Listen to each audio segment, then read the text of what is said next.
Hello students, through this video I will explain you the lesson from your Vistas under the name The Enemy, written by Pearl S. Buck. Pearl was born in the year 1892 and lived till 1973. She was an American writer and novelist. She spent her childhood in China, being the daughter of missionaries. She was awarded the Pulitzer Prize in 1932 and the Nobel Prize in Literature in the year 1938. The Enemy by Pearl S. Buck deals with a situation in which human considerations overpower narrow considerations of national duty. It tells about how people can help enemies on human grounds. To hate our enemy is natural and justifiable, especially during wartime. This story beautifully depicts how a human being rises over his prejudices to help a wounded enemy. It is the time of the World War. An American prisoner of war is washed ashore in a dying state and is found at the doorstep of a Japanese doctor. Should he save him as a doctor or hand him over to the army as a patriot? Let us understand more clearly from this lesson. Dr. Sado Hoki's house was built on the Japanese coast. It was set up on rocks above a narrow beach surrounded by pine trees. Sado's father was a very serious and traditional man. He never joked or played with him. He had a deep concern for his son's education. So Sado had been sent to America at 22 to learn all that could be learned of surgery and medicine there. He returned at 30. He became famous not only as a surgeon but as a scientist also. It was the time of the World War. Japan was at war with America. Dr. Sado had not been sent abroad with the troops. The old general was under medical treatment and he might need an operation. So, Dr. Sado was being kept in Japan. Dr. Sado had met Hannah in America, but he had waited until he was sure that she was Japanese before deciding to marry her. His father would never have approved of her otherwise. Sado met her at an American professor's house. They came home to Japan. Their marriage had been arranged in the old Japanese way according to his father's wish. They were a happy couple. One night, Sado and Hannah were enjoying the view of the sea from their veranda. At this moment, both of them saw something black come out of the mist. It was a man. He staggered a few steps. Then the curled mist hid him again. Hannah and Sado leaned over the railing of the veranda. They saw a man crawling on his hands and knees. Then he fell down on his face and lay there. He was wounded and lay motionless on the sand. He was a white man. On the right side of his lower back, Sado saw that a gun wound had reopened. He was bleeding. He packed the wound with the sea moss. The man cried but didn't awaken. They read the faint letters on his cap, US Navy. The American was a prisoner of war. Sado knew that giving shelter to the enemy would get them in trouble. He was torn between his moral duty as a doctor, which urged him to save the dying man, and his national duty, which required handing him over to the army as a patriot. Both Hannah and Sado finally decided to take the man home, as he was in need of urgent medical attention.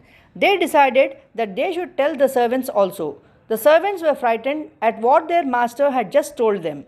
They thought that their master should not heal the wound of that white man. Even Yumi, the maid servant in Sado's house, refused to wash a white man and returned to her work. Hannah herself washed Tom's breast and face with steaming hot water carefully. Now her anger was ebbing. Sado was ready to operate. He was completely absorbed in his work. He told Hannah that she would need to give anesthetic to the man. The bullet was still there. He had lost much blood. Hannah couldn't bear the sight and ran out of the room. She had never seen an operation. Sado went on with his work, but she came with a bottle and some cotton in her hand. Then, with a very clean and precise incision, the bullet was taken out. The man quivered, but was still unconscious. He only muttered a few words in English. Dr. Sado declared that the man would live in spite of his sufferings. The young man woke up. He was very weak. His blue eyes were terrified when he thought where he was. Hannah consoled him not to be afraid. She comforted him that he would soon be strong. On the third day, Dr. Sado examined the wound. Tom asked what they were going to do with him. He looked barely 17. For a moment, Sado didn't answer. Tom was a prisoner of war and should have been handed over to the police. The servants felt that they could not stay if Sado hid that white man any more in the house. People would think that they liked Americans. The servants grew daily more watchful. Sado wanted the prisoner to get upon his feet. He should practice it every day till he gained strength. The man thanked the doctor for having saved his life.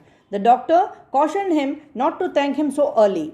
The last stitches had been pulled out. The young man would be all right within a fortnight. On the seventh day, the servants left together. On the same day, a messenger in official uniform came to Sado's house. He asked Dr. Sado to come to the palace at once as the old general was in pain. Hannah breathed a sigh of relief. When Sado came to say goodbye, she revealed her fear. She had thought that they had come to arrest him. Sado promised to get rid of that man for her sake. Sado told the whole episode to the general. The general knew that Sado was indispensable to him. He never trusted other Japanese surgeons. The general promised Sado that nothing would happen to him. The general then planned to get the American sailor assassinated. He told Sado that his private assassins were very competent and would also remove the dead body. Sado thought that this plan would be the best for his family. After that meeting, Sado spent 3 restless nights waiting for the assassins, but they didn't come. Finally, the torture became too much to bear for him. He planned to get rid of the enemy himself.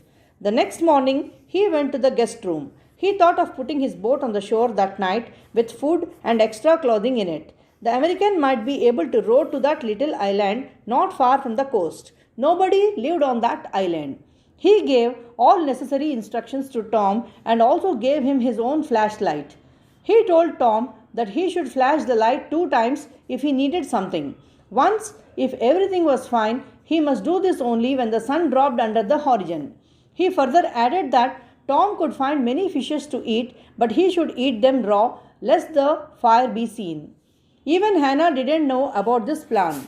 Sado had told Tom to wait for a Korean ship. Sado went to the general and informed him that the American had escaped. The general informed Sado that he forgot about the prisoner as he was unwell. He told Sado not to leak this information to anybody.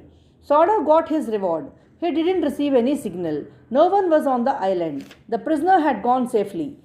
Sado remembered that he had great difficulty in finding a place to live in America because he was a Japanese.